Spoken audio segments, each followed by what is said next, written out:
Today, in honor of Veterans Day, we have the privilege of hearing from two of our members who are veterans. David Jackson, who served in the Navy, and David Buss, who served in the Army.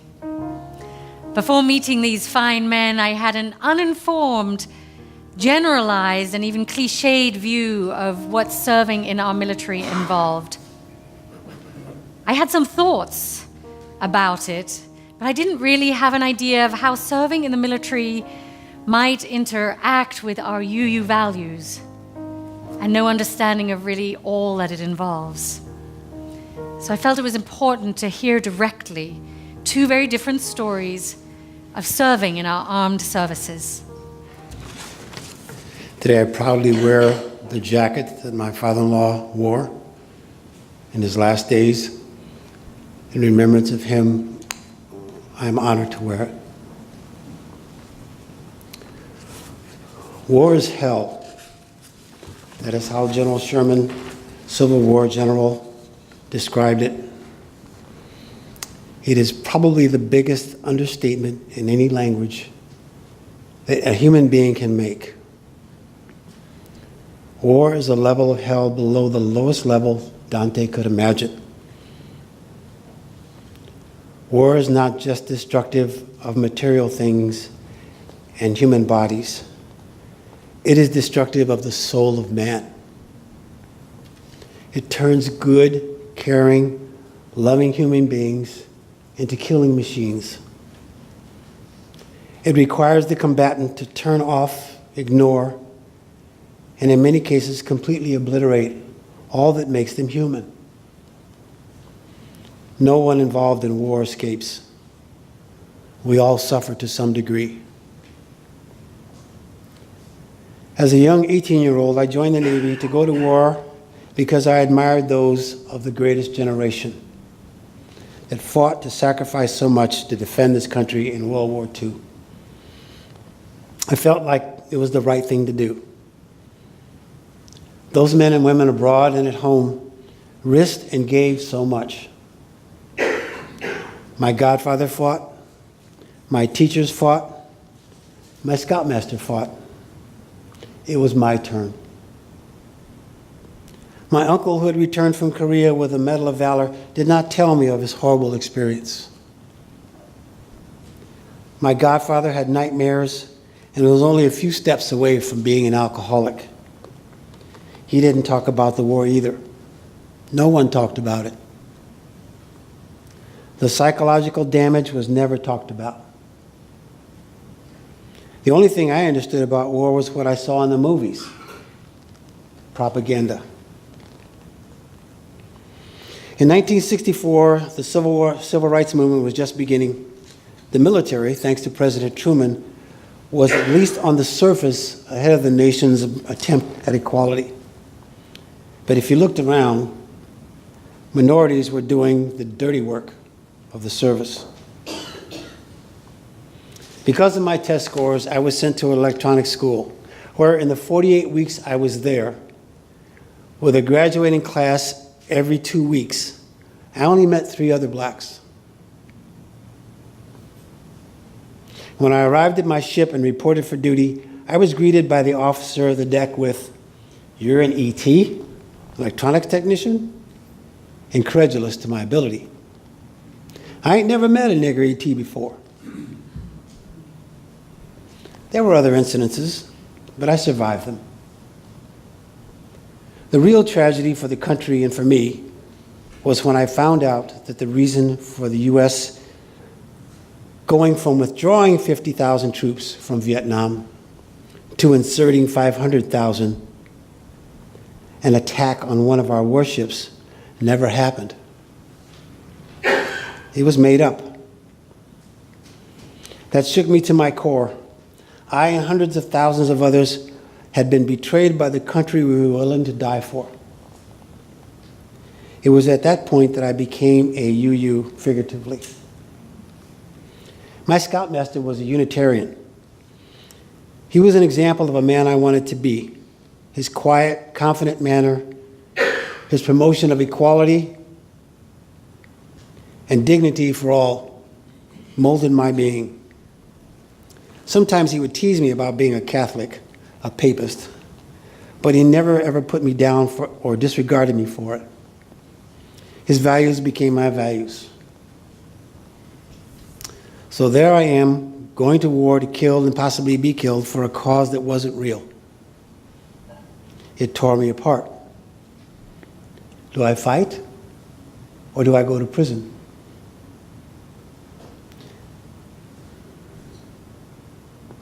That's a hard question for a 19-year-old to contemplate. I chose to fight as little as possible. I quietly defied my duty, but it tore a hole in me that is still not healed. It took me over 20 years to even talk about it. My respect for those that did their duty, even though they were drafted or volunteered, a high percentage of whom were minorities and the poor, grew every day, along with my anguish I felt for the futility of their effort. When I returned home, I joined Vietnam Vets Against the War and went to high schools and told young men to do anything they could to get not to go to war. In 1968, I protested the war in Grant Park, Chicago, where we were attacked by Chicago Police Department. I was called the baby killer. That was particularly hard because it was true. But it was also unfair because what people who hadn't ever been to war didn't realize is that all combatants in all wars are baby killers. That is what war does.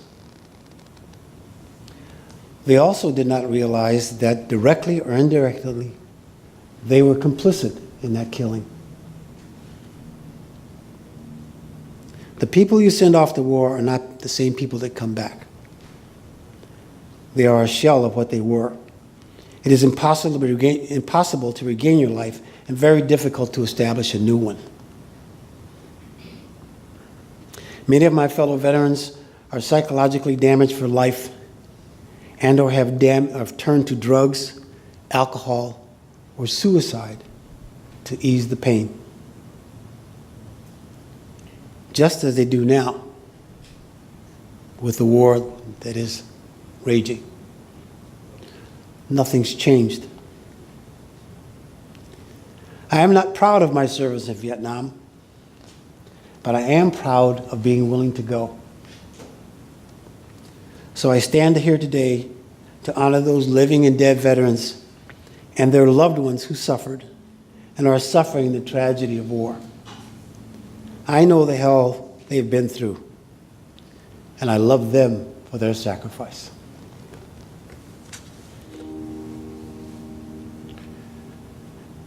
My military experience and how I harmonized it with my Unitarian Universalism beliefs, and why I feel our current system of military service is not in harmony with Unitarian Universalist principles. From when I was in first grade until I graduated from high school in 1972, I participated in Unitarian Universalist congregations. My mother was very active in religious education. She went back to school and became an ordained Unitarian Universalist minister with a master's in divinity from Garrett Evangelical Theological Seminary in Evanston, Illinois. I'm trying to say that 10 times fast. She was the director of religious education at the Unitarian Universalist Church of Evanston. She also was one of the first chaplains at a hospice in the area. Later on, it turned out to be the hospice that she died at. I made some poor choices through the end of high school. I chose not to go to college. I had a son a year after I graduated. I went to salvage diving school. I worked with manpower as a temporary laborer, construction as an unskilled laborer, a shoe salesman at J.C. Penney's, in factories for General Electric and Pellon, and as a warehouse man for an office supply company in Lowell, Massachusetts. In the summer of 1974, I went to Trenton, New Jersey to work with inner city children. I stayed there and got a job at McGraw-Hill's data center as a messenger, the lowest position in the facility. I knew I needed to go to college. I didn't know how I would pay for it. One of my brothers was going to the University of Massachusetts at Amherst. We were talking on the phone one night, and he said he was an Air Force ROTC. Vietnam was just winding down. And I said, "What? Why are you doing that?" And he said, "Well, they have scholarships that will pay your full tuition and all your books and your lab fees and $100 a month." We're talking real money. Well, I thought, well, I don't want to go in the Air Force. My eyes aren't good enough. If I can't fly one of those jets, I don't want to go. I said, "Do you think the Army has anything like that?" They said, "Yeah, probably." So the next morning, I went down to the Army recruiting station in Trenton, New Jersey, and I said, "I'd like to get one of those scholarships." And they said, "Well, we don't do that here. You have to go to a college that has the ROTC program at it." And I said, "Well, what colleges have that?" And they said, "Princeton and Rider College in Trenton State." And I knew, since I didn't take the SATs, I probably was not going to get into Princeton. I may have done some stupid things, but I wasn't totally oblivious. So I went there, and I ruled out Trenton, because in Trenton there's two things named Trenton State. One is a very fine college. The other one is the state prison. And I didn't want any confusion on my resume. So I chose to go to Rider. And went there, talked to the recruiters, and I got in. They actually let me into Rider College, and I felt like Groucho Marx. I wouldn't want to be part of any club that would accept me as a member. I thought, hey, I'm in. So I did. I competed for a scholarship. I got the scholarship, and I was obligated to serve 4 years on active duty in the U.S. Army. The motto of the U.S. Army is duty, honor, country. We in the Army fulfill our duty through our service. Through our actions, we create honor. Our country is the people of the United States. We recognize the dignity and inherent worth of all people through our service, our actions, and our mindfulness of the people of the United States of America. As an officer, I treated all people with dignity and inherent worth. It's the best way to lead. I was awarded command early in my career of an isolated unit in northern Holland. In fact, anytime the colonel had a problem soldier he wanted to give a second chance, he sent them to me. They always became productive. When a person is treated with dignity and inherent worth, they tend to act with dignity and inherent worth. While we were an isolated unit, it's the Netherlands, so it's a very densely populated area. We were actually isolated from other U.S. military units and other U.S. citizens. Our mission was classified top secret, and we were in support of the 1st Netherlands Corps Artillery. As the commander, I was responsible for 100 soldiers and probably 60 family members. I lived, ate, and slept with these people for years. I never slept or ate until they had been given a chance to do so before me. I slept with a walkie-talkie next to my bed. I was responsible for everything they did or didn't do, 7 days a week, 24 hours a day. The soldiers were on armed guard 24 hours a day, 7 days a week. They were authorized to use deadly force. They were armed. The people and the soldiers of the Netherlands were very appreciative of our presence. We were welcome everywhere we went, which was the opposite of how we were treated in the United States. In the United States, we were not allowed to wear our uniforms off post unless we lived off post. And then we could only wear our uniform while we were driving home or driving to work. We could not stop anywhere to get gas, groceries, anything. Because if we did, U.S. citizens would spit on us, call us bad names, throw us stuff at us. In the 1970s and 80s, we were not treated with dignity and inherent worth by a lot of Americans. We were held in disdain because we served. While I strove to treat all with justice, equity, and compassion, I did not receive the same from our brothers and sisters outside of the military. Nowadays, people ask me if I have PTSD. There's a lot of people in the military who, because of their actions, do suffer from PTSD. But I'd like to bring some perspective to it. There are more people outside of the military who experience PTSD than veterans. 7 to 8% of the population will experience or do currently have PTSD. Only 1% of the population are veterans. The truth is people in the military are normally as mentally healthy as the rest of the population. The rate of PTSD is slightly higher for service members during periods of conflict. It has been 11 to 20% during recent operations, 12% during Desert Storm, and 15% during Vietnam. However, the number of the people currently serving on active duty is less than 0.4% of the population, 4 out of 1,000 people. So it's more likely that you're probably sitting next to a person who has never been in the military and is suffering from PTSD than it is that you'd be sitting next to a veteran who is either suffering from or has suffered from PTSD. Our goal was a community of peace, liberty, and justice for all. After all, if there was a battle, we would feel it first. We're in no rush to go to war, but if we had to, we would, for our duty, our honor, our country. People outside of the military did not perceive us that way. Personally, I love people like the Quakers, who refuse to cause physical harm to others. I love the Buddhist precept of causing the least amount of harm to sentient beings as possible. I do my best to live by it. If a dog infected by rabies were to threaten another human being and I didn't perceive any other choice, I would kill it.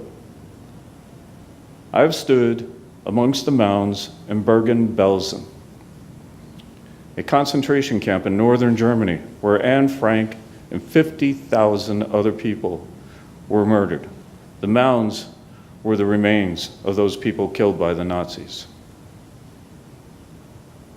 Today, we have 65.6 million people forcibly displaced from their homes, refugees, according to the United Nations.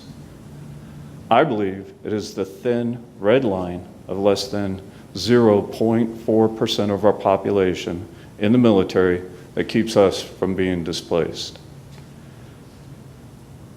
Racial, that line is comprised primarily of people from the lowest income groups. The military is more ethnically diverse than our general population. Race and ethnic groups make up more than 40% of active duty personnel. It's changed a lot in the last 15 years. The risks of military service are performed more by those whose families have benefited the least from our political economic system. Some people ease their conscience with thoughts like President Trump's as he attempted to console Sergeant LaDavid Johnson's widow. He knew what he volunteered for. The truth is, once the U.S. is engaged in battle with anyone, these volunteers are not allowed to leave when their contracts are up. In fact, if the military still needs them, that is, they are no longer volunteers. In fact, they have been forced on multiple combat tours because of their small numbers. For me, this conflicts with my sense of justice. This risk should be allocated fairly across the entire population by lottery. Even pacifists can serve the nation in non-combat roles.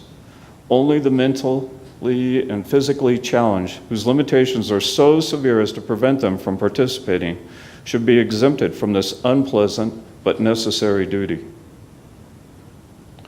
We would return to how we started, a military composed of citizens, soldiers. The risks would be more fairly allocated through a lottery.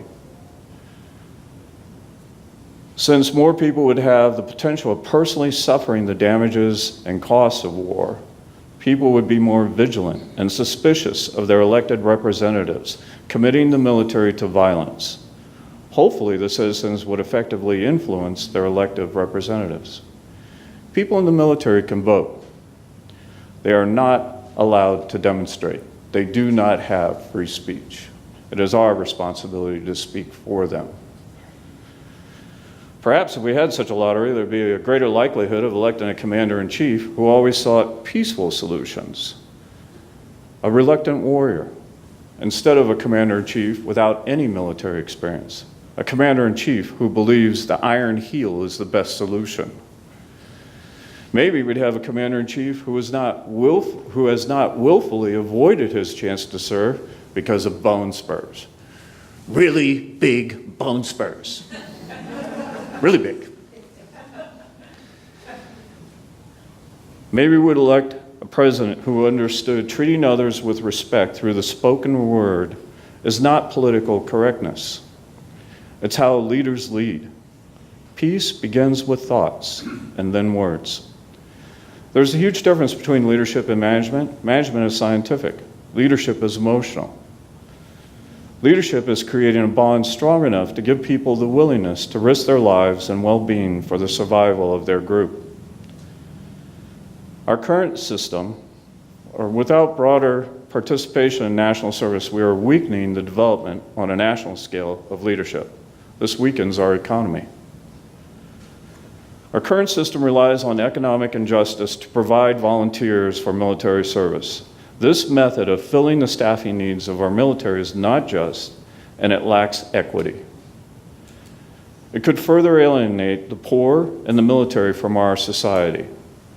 It is in the best interest of our republic for the military to be comprised of all segments of society. It is one of the ways the military connects to the people, and the Army fulfills its motto, duty, honor, country. Thank you both so much for sharing your profound experiences and perspectives. I've learned so much from spending time with you and hearing your stories. And I'm glad you all got to hear it too. Rather like the insidiousness of depression, it's really challenging for many who return from war to seek help. Like David mentioned, it took him 20 years to be able to speak about this. And it's not just for the reasons that you might imagine, but because of the shame and purposelessness that is experienced when coming home. As you may know, there's a large homeless veteran population around our country. The U.S. Department of Housing estimates that there are about 40,000 homeless veterans on any given night. 40,000. And these people risk all for our country. And then they return to what? They clearly need more care and attention when they return home. The good news is that Reverend David, we have all Davids here today. Reverend David made it through. He got that care and attention that he needed and eventually was able to turn his life around and then became a UU minister. He's now doing great work for the Unitarian Universalists Association in congregational life on the East Coast and also serves as a military chaplain because he can understand the needs in a way few others can. Last Wednesday night, I also had another opportunity to hear the fascinating story of a veteran by the name of Captain Paul K. Chappell. He's an Iraq War veteran, and he spoke at my son's school. He's a graduate of the West Point Academy and served in Iraq from 2006 to 2009. After completing his military service, he became convinced that war does not solve problems. Rather, it creates more problems, such as violent extremism and terrorism. So he now travels around the country training people and schools in the skills of peace literacy. Paul invites us to learn peace literacy with the same intent that we learn other mandatory skills, such as reading and writing and arithmetic. He says that civilians should be as well trained in methods for peace as the army is trained for war. Following the examples of Martin Luther King Jr. and Mahatma Gandhi, we should educate ourselves in the skills of nonviolence. We need to be able to be peaceful ourselves and fully articulate the reasons for peace. If we bring clear strategic thinking to waging peace and develop empathy and listening, he believes that we could rid our planet of war. Wouldn't that be something? If we bring clear strategic thinking to waging peace and learn peace literacy, which he believes means survival literacy, we could change and possibly save our planet. I invite you to check out Paul's organization at peacerevolution.com. It's an interesting site if you want to learn more. Meanwhile, to close, I invite us to find someone who is a veteran, and there were a number of people here in our midst who stood up today. And if they feel like talking, and only if they feel like talking about their experiences, listen to their story. Truly listen. Every story is unique. Every veteran, whether they were in combat or not, has been affected in some way, has been changed by their service to our country. Reach out. See how you can help. Try not to judge, but listen, imagining yourself in their shoes. Reverend David Pyle writes, "What we need to realize is how important it is to share our stories of our service. And for that, we need you to listen." May it be so.